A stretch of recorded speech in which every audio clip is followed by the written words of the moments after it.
রাজাকার শব্দটা প্রকাণ্ড একটা গালি, যাকে তাকে দেবেন না। আমার ছাত্রছাত্রী, আমাদের মেয়ে ছাত্রছাত্রীদের উপর যে লাঞ্ছনা হয়েছে, তার বিচার বিধাতা করবেন। তার বিচারের জন্য আমরা নেমেছি। তার কাছে বিচার চাবো। কোথায় বিচার চাবো?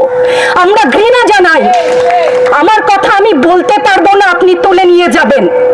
প্রতিবাদ করতে পারবো না, ভিন্ন মত প্রকাশ করতে পারবো না, আপনি আমাদেরকে রাজাকার বলে গালি দিবেন।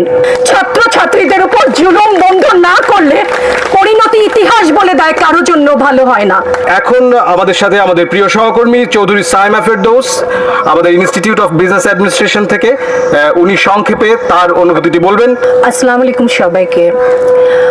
আমার বলবার অনেক কিছু আছে, সংক্ষিপ্ত করার কথা আমি খেই হারাচ্ছি, আমি কোনটা বলবো আর কোনটা বলবো না, সেটা আমার ঘৃণা। আজকে আমার কিছু প্রশ্ন আছে সবার কাছে, দেশবাসীর কাছে তো করবো না, যাদের কাছে করবার তারা বুঝে নিবেন। আমি ইতিহাসের শিক্ষক না, কিন্তু ইতিহাস জেনে বড় হয়েছি।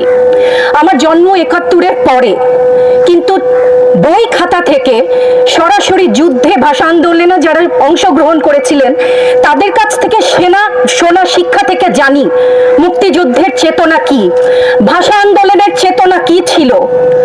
মুখের ভাষা বাংলা বলতে পারি, সেই জন্য বোধহয় ভাষা আন্দোলনের শহীদরা শহীদ হননি। আমার কথা আমি বলতে পারবো না, আপনি তুলে নিয়ে যাবেন। প্রতিবাদ করতে পারবো না, ভিন্ন মত প্রকাশ করতে পারবো না, আপনি আমাদেরকে রাজাকার বলে গালি দিবেন। রাজাকার শব্দটা প্রকাণ্ড একটা গালি, যাকে তাকে দেবেন না। আমি অনুরোধ করছি না, আপনাদেরকে বলে দিচ্ছি। ছাত্রদের কথায় আমি কিছুটা পরে আসছি, সেখানে আমাদের সহকর্মীরা যারা বলেছেন সেখানে আমি পূর্ণ একমত। আমাকে একটু বলে দেবেন আপনারা, মুক্তিযুদ্ধের চেতনা কি ছিল দেশের হয়ে? আপনারা বলবেন যে যারা শুধুমাত্র আমার বাবা মুক্তিযোদ্ধা ছিলেন, তাই আমার অধিকার প্রাপ্য অনেক কিছু, সেখানে পূর্ণ সহমত।